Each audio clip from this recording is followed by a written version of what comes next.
Gracias, estamos con el padre Sergio Clavijo, es sacerdote de las Misioneras de la Caridad. Padre Sergio, muchísimas gracias por aceptar en este día tan especial, que entiendo usted estará con tantas ocupaciones, aceptar esta invitación para conversar. Bienvenido, padre, buenos días. Buenos días, muchas gracias. Buenos días a todo Ecuador, muchísimas gracias. Gracias, padre. Padre, si usted me permite, podemos empezar con una oración. Seguro que sí. Nos ponemos en la presencia del Señor, invocamos la presencia de María y le pedimos al Señor que se haga presente en medio de nosotros, que nos guíe y que lo que hablemos sea para su gloria, para su alabanza. Pedimos hoy en este día de Santa Teresa de Calcuta, de Santa Teresa, de que ella interceda por nosotros, interceda especialmente por Ecuador. Gloria al Padre, y al Hijo, y al Espíritu Santo, como era en el principio, ahora y siempre, por los siglos de los siglos. Amén. Padre, empiezo saludándole y felicitándole. Hoy es el día de nuestra Santa Madre Teresa de Calcuta. Pues usted también hemos tenido la bendición de tenerlo por Ecuador, padre, en algunas ocasiones. Me da mucho gusto recordar. Bendito sea Dios. También me da mucho gusto haber ido a Ecuador, la gente muy especial, y la tengo un gran recuerdo, y espero que pronto poder volver cuando termine esto de la pandemia. Muchas gracias, padre. Para ubicarnos un poco con las personas que nos están siguiendo a través del YouTube. Usted, padre, es un misionero de la caridad, sacerdote de Madre Teresa. ¿Dónde está en este momento, padre? Estoy en la ciudad de México, aquí al ladito de la Basílica de Guadalupe. ¡Ah, qué bendición! Desde mi casa, bueno, en este momento en realidad esta transmisión la estoy haciendo desde el Centro Católico de Evangelización Padre Joseph, un centro para servir al movimiento Tengo Sed, pero también para evangelizar en el carisma de Madre Teresa. Pero también está a una cuadra más o menos de la Basílica, aquí en la Ciudad de México. Muchas gracias, padre. Bueno, hoy es 5 de septiembre, ¿no? El día, creo que se cumplen 23 años que nuestra Santa Madre fue al cielo, padre, hoy justamente. Hemos celebrado la misa donde las misioneras de la caridad. Y, padre, antes de conversar sobre el tema de la misión, de las misioneras y su trabajo, hay algo que nos está agobiando al mundo entero. Esta pandemia que estamos viviendo en todo el mundo, padre. ¿Qué es esta pandemia? ¿Cómo le ve usted? ¿Es un castigo de Dios? ¿Algo manipulado? ¿O hay por ahí un nuevo orden mundial que quieren implementarlo? Hay muchas teorías y teorías de conspiración y de muchas cosas que se dicen, y gente que se culpa o países que culpan uno a otro, pero creo que sea lo que sea allá afuera, sea de que este virus haya sido creado, por ejemplo, un científico dijo que es criado, sea lo que sea, tenemos que ver la mano de Dios.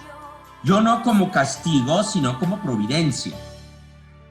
Dios usa las cosas, aún las equivocaciones humanas.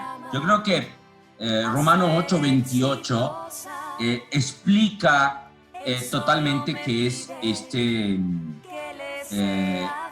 todo lo que pasa en la vida, aún aquello que intencionalmente pudieron querer hacer seres humanos. No tengo la respuesta segura. Ahí lo que dijo un científico y un premio Nobel de medicina fue de que es seguro que el virus fue creado. Ahora, él no puede decir que fue con malas intenciones o con buenas intenciones, eso no se sabe. Pudo haber sido algo que se hizo en laboratorio para estudios, cómo manejar otros virus y tantas cosas que se hace normalmente. Entonces, no sabemos si hubo una conspiración, pudo ser algo que se escapó de las manos, alguien se contagió en el laboratorio, pero eso no importa. Lo que importa ahora es saber de que Dios puede sacar algo bueno de todo esto. Romanos 8:28, todo es para el bien de aquellos que aman al Señor. Entonces, yo veo la providencia de Dios. Dios nos quiere decir algo a través de esto. El mundo no debería de ser igual después de esta pandemia. El mundo tendría que repensar el sentido de a dónde vamos, de la existencia del mundo, de lo frágil que somos sin Dios y que necesitamos a Dios. El ser humano empezó a creerse que era Dios, y esto nos muestra lo frágil que somos. Una cosa tan pequeña como un virus nos postra, nos pone de rodillas, como quien dice. Entonces yo creo que ojalá que al menos a la gente de fe nos ponga a reflexionar y a darnos cuenta más y más la importancia de agarrarnos de Dios, de acercarnos a Dios, de cambiar la dirección donde va este mundo que cada vez más se estaba alejando de Dios. Gracias, Padre, por esas palabras iluminadoras y esperanzadoras, por supuesto, de que la mano del Señor está presente en todo. Padre, luego de que usted nos ha ubicado un poco en esta realidad, ahora cuéntenos un poco de la congregación, ¿no? Nosotros acá en Ecuador conocemos, porque por la bendición de Dios, tenemos en Ecuador 4 casas que sirven las hermanas misioneras de la caridad de Madre Teresa de Calcuta a los más pobres de los pobres. En Quito tenemos 2 ubicadas en el sector de Tumbaco, otra casa en el Guasmo Sur, en la ciudad de Guayaquil, nuestra ciudad puerto principal del Ecuador, y otra casa en la ciudad de Loja, que es la ciudad fronteriza al sur del Ecuador con Perú. Pero la rama de las misioneras que fundó la Madre Teresa es más que las hermanas que nosotros conocemos, Padre. Los misioneros de la caridad somos 5 ramas de congregación religiosa. Las hermanas que ustedes conocen ahí es la primera rama, podríamos decir la rama original de las misioneras activas, misioneras de la caridad activas. Hay otra rama de misioneras de la caridad contemplativas que están, creo que aquí en Latinoamérica, en Cuba, creo que hay alguna casa en Centroamérica, no creo que haya más abajo en Sudamérica, pero hay en diferentes partes, aquí en Tijuana, en México y en otros lugares. Tienen tiempo para trabajar con los pobres, pero son más contemplativas, tienen solo 3 horas de apostolado, el resto es vida espiritual, viven más como hermanas de claustro. Después están los hermanos activos, que viven casi igual que las hermanas, tienen hogares, diferentes necesidades, de personas con diferentes necesidades. Por ejemplo, aquí en la Ciudad de México están también en Perú, están creo que en Medellín, en Colombia, y en algunas otras partes, esta rama de hermanos misioneros de la caridad. Después hay una rama de hermanos contemplativos, que no están aquí en América, están en Roma, en India, creo que tienen alguna casa en Albania, en África, y también tienen hogares, pero tienen un poco más de vida contemplativa. Y por último está nuestra rama de los padres misioneros de la caridad. Somos una de las últimas ramas que Madre Teresa fundó para completar la obra. O sea, ellas se daban cuenta que podían dar todo un servicio material, pero necesitaban sacerdote para darle la parte espiritual. Entonces nosotros nos dedicamos a varias cosas. En primer lugar, a la evangelización de los más pobres entre los pobres, a través de retiros, a través de lo que le llamamos la evangelización Tengo Sed. ¿No? Madre Teresa en realidad nos dio a nosotros 3 encomiendas. Una encomienda era ese servicio a los más pobres entre los pobres, especialmente los más pobres servidos por las hermanas.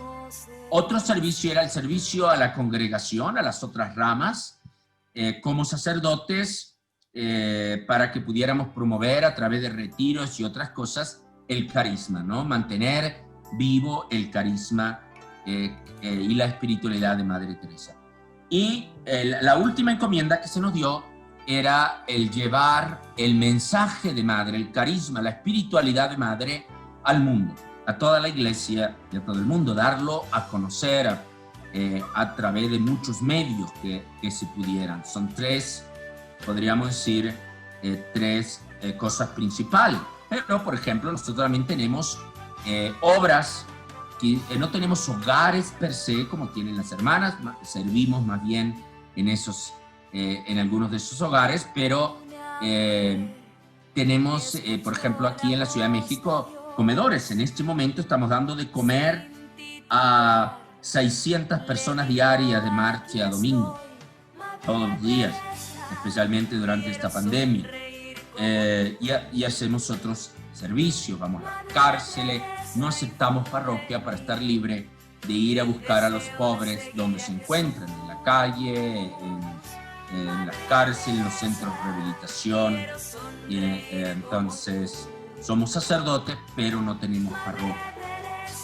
Más o menos esa es un poco cómo estamos organizados. Si quieres saber algo sobre el carisma, es también creo muy importante, porque la mayoría de la gente que piensa en el carisma de Madre Teresa piensa en el servicio a los más pobres. Y eso es parte, pero no nace ahí. Madre Teresa decía, no somos asistentes sociales. Entonces, por eso el carisma no podemos tenerlo como simplemente servir a los pobres. Atrás mío, creo que si ven en mi pantalla, Claro, padre. atrás mío Señor está crucificado. la imagen que Madre fue pintada por un pintor mexicano, pero fue la experiencia que Madre Teresa estuvo por ahí en los años, en lo que llamamos la gracia fundacional, que empezó el 10 de septiembre del 46 y siguió por todo 47. Pero esta es una de las experiencias, podríamos decir místicas, una locución, donde ella se ve una pequeña niña delante de la Virgen. Estaban en la oscuridad. Bueno, ella y la Virgen no, y Jesús no, pero los pobres que estaban alrededor sí estaban en la oscuridad. Y ella se ve ahí al pie de la cruz. Creemos que el 10 de septiembre ella escuchó el grito de Jesús, tengo sed. Ella estaba con María, ella dice, si no estuviera ella ahí, no habría entendido.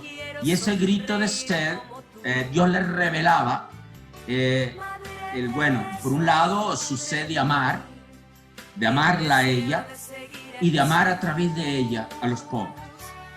De que su amor llegara. Ellos no me conocen, le dijo Jesús, por eso no me quieren, en tu amor me conocerán.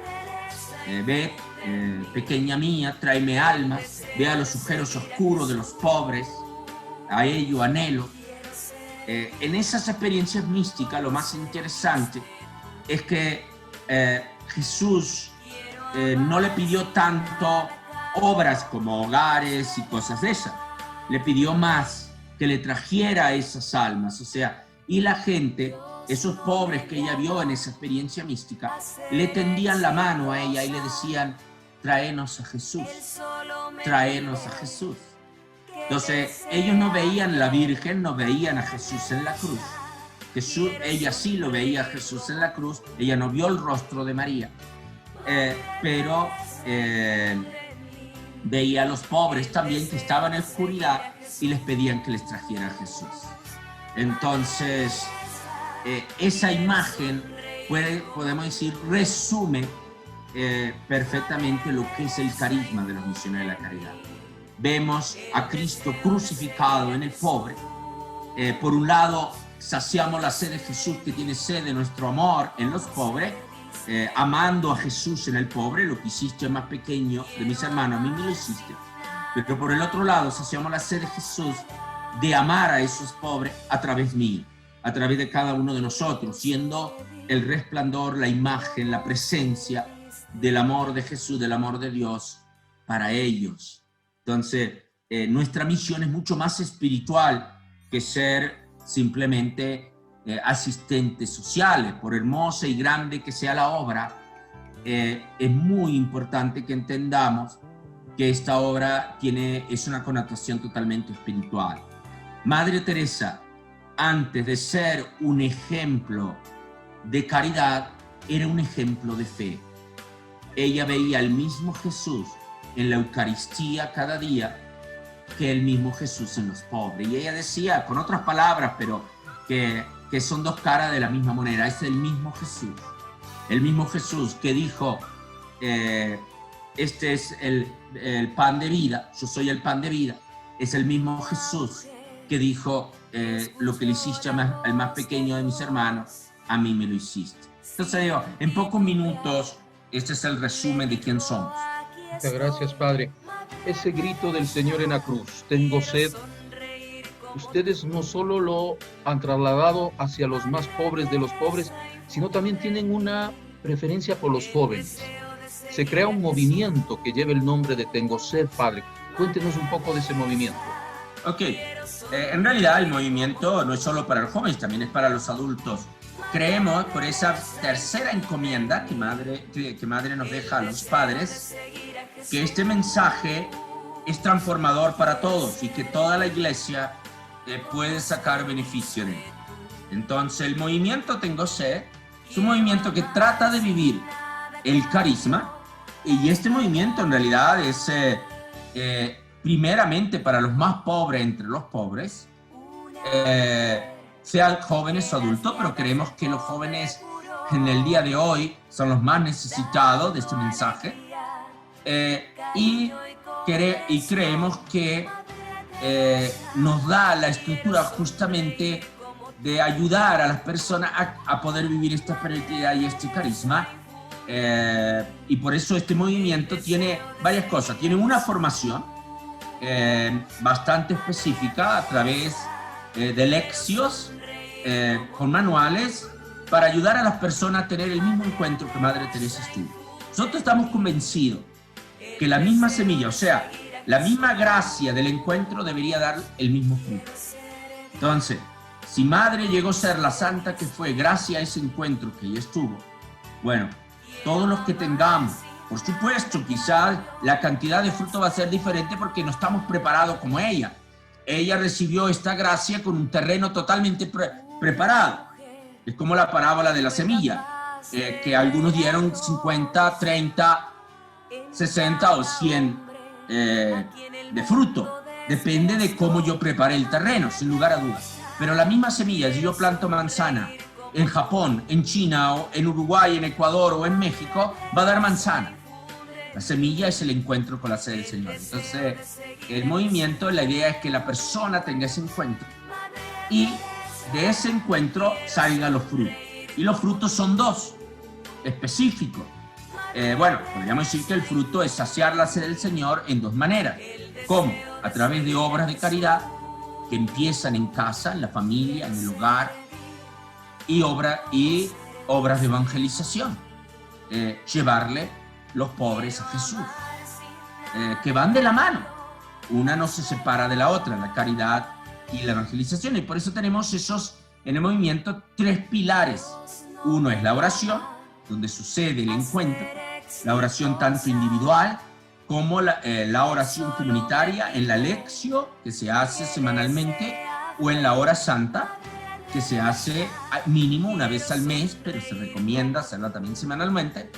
En esos dos momentos se busca el encuentro con la sed de Jesús, un encuentro que hay que tenerlo diario para que este encuentro dé fruto, y eso se manifiesta en los otros dos pilares, como dije, en la caridad y en la evangelización. Podemos ir, o lo podemos ver de otra manera, con 4 palabras que se usa mucho en el movimiento, que son las palabras contemplar, experimentar, saciar y proclamar. Va en la misma dirección. Yo contemplo en la oración, en la lección, en la hora santa, para poder experimentar la sed del Señor. Después de experimentar la sed del Señor, el fruto esperado y deseado sería saciar y proclamar, vivir la vida para saciar la sed del Señor y proclamar esa sed al mundo.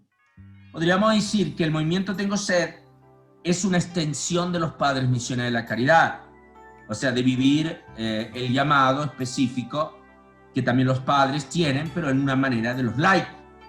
El movimiento Tengo Sed, si bien tiene, podríamos decir, todo de la espiritualidad, también de las hermanas, pero tienen algo que van un poquito quizás más allá y es más específico y más claro al menos, que es la evangelización, y eso los une a una forma especial a los padres misioneros de la caridad. Entonces es un movimiento de toda la familia Misión de la Caridad, pero muy asociado a los padres por la parte especialmente de la evangelización, de que evangelicen a los pobres. Usted tiene a cargo la dirección de este movimiento, padre, y en América Latina, bueno, y en todo el mundo, me parece que tiene en distintos países este movimiento creándose. ¿Nos puede contar un poco sobre América Latina y de lo que usted tiene a cargo? Ok, yo soy a cargo del movimiento en América, no solo en América Latina, sino también ¿cómo se llama? En Norteamérica, en el Caribe, donde está, por ejemplo, tenemos el movimiento en Estados Unidos, en dos o tres, como 3 o 4 lugares más o menos de Estados Unidos. Tenemos en Puerto Rico, tenemos en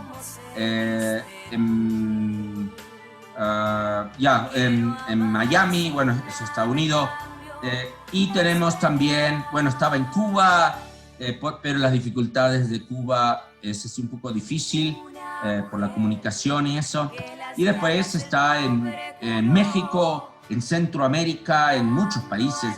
Creo que conté una vez en América que estamos en alrededor de 16 a 18 países, el movimiento, y en muchas ciudades.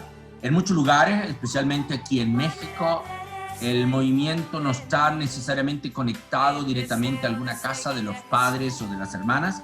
Hay movimiento en lugares, en parroquias y en lugares que no estamos nosotros, pero se conectan con nosotros, por supuesto, para seguir unidos a la espiritualidad y a la formación que les damos, pero viven su espiritualidad como un movimiento en lugares donde no estamos nosotros físicamente presentes. Hasta en un lugar tienen a ellos mismos un hogar de ancianos, sin haber padres ni hermanas ni ninguna otra rama de los misioneros de la caridad. Después, indirectamente, sirvo también al movimiento que está en Oceanía, aunque el movimiento también está en Europa, pero hay otro padre que está encargado, está en varios países de Europa, y está también en Asia y en África, un poco surgiendo en esos lugares, en Asia y en África. Pero Europa y América es donde estamos más desarrollados. Padre, los problemas a los que se enfrentan los jóvenes, las amenazas, ¿son las mismas en Estados Unidos, en Centroamérica, en Sudamérica? O capaz que un poco diferente. Digo, hay cosas que son las mismas. Hoy en día, con la globalización, es lo mismo. O sea, las dificultades, la tentación del Internet, por ejemplo. Vemos lo hermoso del Internet. En este momento puedo estar hablándole al Ecuador desde aquí en México. Tiene cosas grandísimas. Durante esta pandemia lo he usado muchísimo para llegar a todos los miembros del movimiento y todos sin tener que viajar o lo que sea. Tiene cosas y bendición de Dios, pero sabemos que es un gran problema. Hay mucha información, mucha falsa información que se le engaña al joven. Otros problemas que son comunes es como el materialismo, vivir como si Dios no existiera. Ya no es preguntarse si Dios existe o no, es vivir como si no existiera. O sea, sin siquiera tener que contestar esta pregunta. Entonces vivimos en una sociedad indiferente a las cosas de Dios.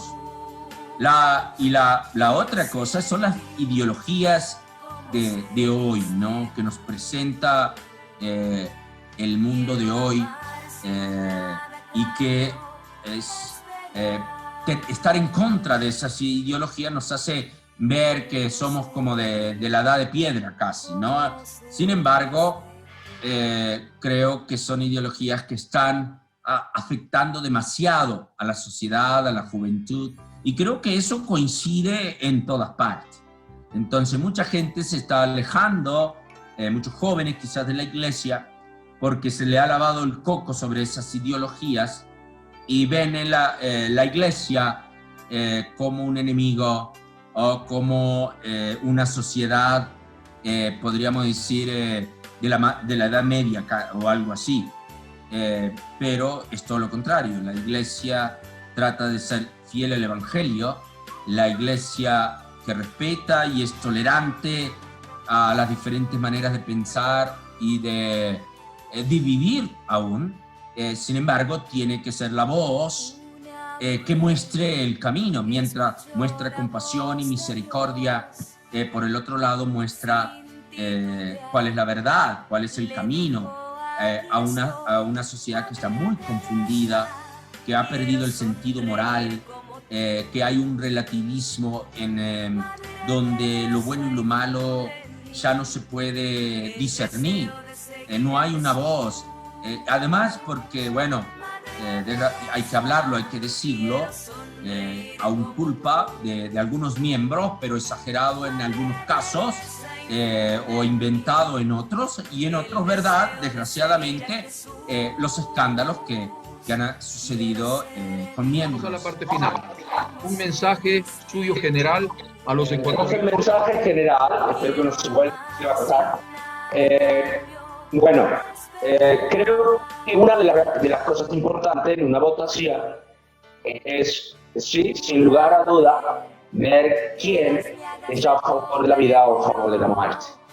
Madre Teresa decía, una nación que promueve el aborto va a tener otras cosas, otras consecuencias que podemos esperar de una nación que ve bien que sus madres terminen con sus niños. Y esto no es nada en contra, como se pone en los medios de comunicación, nada en contra de la mujer, con todo el respeto y todo que debemos de tener y sin juzgar a nadie. Sin embargo, la enseñanza católica es clarísima y el católico tiene que votar pensando en lo que cree, en su moral.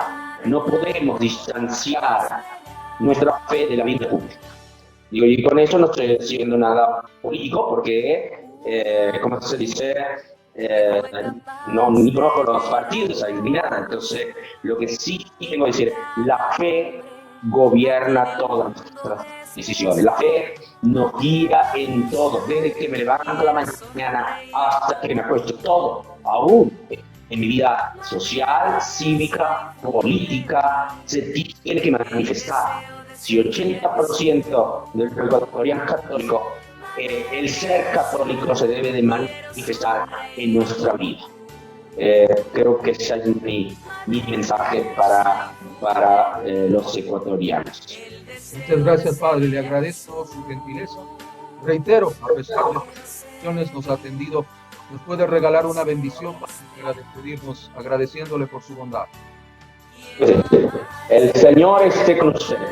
Por intercesión de Santa Teresa de Calcuta, lo bendiga el Señor, Padre, Hijo y Espíritu Santo, y descienda a usted y permanezca para siempre. Él solo me pide